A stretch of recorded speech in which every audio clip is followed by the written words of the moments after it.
Prinsip yang pertama. Langsung saja. Prinsip pertama. Mungkin selama ini kita sering mendengar pidato para pakar ekonomi kita, para pejabat kita, yang mereka ini menggalakkan pembangunan nasional atau pembangunan daerah. Gubernur, ada yang menteri sampai presiden sampai mana. Mereka mengatakan, ini bagi yang rajin baca koran, nonton TV, baca internet, ujian di sini Pak. Mereka mengatakan pilar pembangunan suatu bangsa itu ada 3. Saya sebutkan 2, yang 3 adalah ujian. Yang pertama adalah keamanan. Kemudian yang kedua adalah kesehatan. Dan yang ketiga apa Pak? Pendidikan. Mereka meyakini kalau 3 hal ini masyarakat sudah aman, tidak ada kekacauan seperti yang sekarang di Mesir misalnya. Kemudian kesehatannya bagus, layanan kesehatan murah. Nah, kemudian yang ketiga, pendidikannya tinggi, itu simbol pembangunan yang sukses. Pasti berhasil. Namun, subhanallah, tidak pernah ada pakar kita yang mengatakan ada poin keempat itu yang paling penting. Kalau Allah kehendaki, kalau Allah rela, kalau Allah ridho, kalau memang sudah ditakdirkan Allah Subhanahu wa ta'ala. Ini belum pernah didengar dan belum ada pakar ekonomi kita yang mengatakan demikian. Padahal Allah Subhanahu wa ta'ala, tolong Bapak. Allah Subhanahu wa ta'ala sebagaimana kita lihat pada ayat di layar, wa ma min dabatin fil ardi illa 'alallahi rizquha. Urusan rezeki itu urusan Allah Subhanahu wa ta'ala. Sepenuhnya Allah yang memberi, sepenuhnya Allah yang mengatur. Dan saya sebutkan ada ayat selanjutnya, tolong Pak, selanjutnya lihat. Wa ma bikum min ni'matin faminallah. Tiada nikmat kecuali dari Allah. Sehingga selama ini yang kita peroleh, yang Bapak dapat, yang Ibu dapatkan, itu sejatinya adalah garisan takdir saudara. Allah sudah yang memberikan. Allah yang telah memberikan jatah. Karenanya di dalam hadis Abdullah bin Mas'ud, silakan dibuka. Dalam hadis Abdullah bin Mas'ud, Rasulullah menyebutkan tentang suratan takdir ini. Bahwasanya sejak saudara ada di perut ibu saudara, baru berumur 4 bulan, sudah mendapatkan surat asuransi. Tidak usah diurus asuransinya. Asuransinya apa? Tentang 4 hal. Di antaranya adalah asuransi tentang rizki. Allah sudah berikan jatah. Tatkala saudara berumur 4 bulan di dalam perut kandungan ibu, bapak, dan sekalian, Allah sudah menuliskan jatah rizki, memberikan surat asuransi. Urusan rizki sudah Allah tuliskan, sudah Allah tentukan. Namun seringkali kita ini lebih percaya dengan surat palsu dibanding surat yang asli. Tadi kalau dibilang yang benar, kita ragu. Kalau dibilang yang bohong, di markup, kita percaya. Itulah pola pikir kita. Allah sudah janji, rizki Allah yang beri. Namun kita, masa iya? Apa benar? Kalau tidak kerja, masa akan dapat rezeki? Kalau tidak banting tulang, mana mungkin saya bisa berhasil? Subhanallah. Seakan-akan keberhasilan itu adalah hasil jerih payah kita.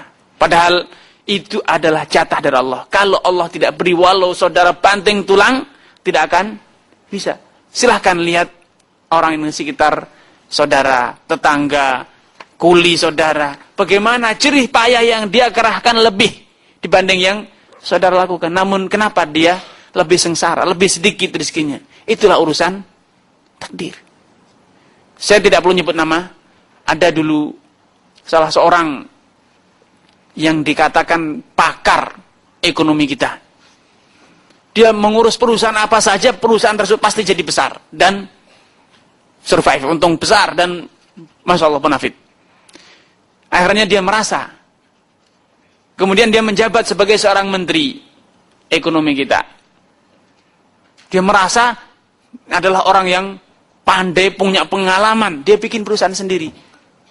Tapi perusahaannya hanya harus berjalan beberapa bulan, dia harus segera gigit jari, gulung tikar.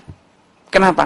Rezeki dia adalah kalau jadi kuli, bukan sebagai pemilik. Itu suratan takdir dia, seperti itu. Jadi kalau ngurus milik orang, banyak yang beli, banyak yang percaya. Tapi kalau ngurus miliknya sendiri, Allah tidak beri. Karena memang bukan jatahnya. Karena suatu hari Imam Malik mengatakan, Innallaha qasama a'mal al-ibadi kama qasama arzaqahum. Sungguhnya Allah Subhanahu wa taala itu telah membagi amalan manusia sebagaimana Allah juga telah membagi rezekinya. Allah telah mengatakan, nahnu qasamna bainahum ma'isyatahum fil hayatid dunya wa rafa'na ba'dahum fawqa ba'din darajat. Sungguh kamilah yang telah membagikan rezeki mereka di mana? Selama mereka di dunia Allah telah bagi. Kalau kita renungkan, ada orang yang Allah beri jatah rezeki di langit. Kalau dia terbang jadi pilot, dia dapat rezeki. Tapi kalau dia di darat, tidak ada yang membayar. Kalau dia menyelam, ada yang rezekinya di dalam lautan. Kalau dia menyelam, dia dapat, Masya Allah, intan, berlian, emas, macam-macam. Tambang dan macam-macam. Namun kalau dia ke pasar, tidak ada yang membeli dari tokonya. Ada orang yang kalau kerjaannya seperti ngelubangi tanah, nambang. Rezekinya Masya Allah, nomplok. Kalau ke hutan, nebang hutan, segera ditangkap polisi. Tidak bisa dia mengelola hutan. Kalau dia jualan, buka toko-tokonya, tidak ada yang beli. Itulah rezeki. Itulah suratan takdir Allah Subhanahu wa taala. Waktu silahkan Bapak yang sudah punya putra-putra besar yang sudah sekolah di perguruan tinggi, Bapak merencanakan masa depan putra Bapak nanti sekolah di sini agar bisa bekerja di perusahaan Bonafit, lapangan pekerjaan terbuka dan macam-macam. Namun tidak semuanya seperti yang Bapak inginkan. Betapa banyak anak yang disekolahkan di IT, rezekinya di mana? Perdagangan. Di sekolahan di perdagangan, rezekinya di IT. Jangan dikira yang jual beli komputer itu adalah sekolahnya di IT semua. Tidak. Banyak yang malah tidak sekolah. Namun itulah jatah rezeki. Yang sekolah di IT bahkan tidak ada yang mau merekrut dia sebagai pegawai saja, tidak ada. Apalagi buka toko, apalagi bikin program, tidak ada. Karena memang bukan di situ jatah rezeki dia. Yang sekolah dulu di insinyur pembangunan, ingin dia rencanakan kalau saya lulus bangun, ngelamar sana ngelamar sini, tidak ada yang nerima. Rezekinya di mana? Rezekinya di toko. Ada rezekinya di pertanian, di pertambangan. Itulah bukti bahwasanya urusan rezeki ini di tangan Allah Subhanahu wa taala. Dan yang lebih tragis, yang lebih parah adalah kita ini banyak yang ingin mencari rezekinya dengan apa? Dengan menjadi pewaris pakar ekonomi dunia. Silakan, Pak.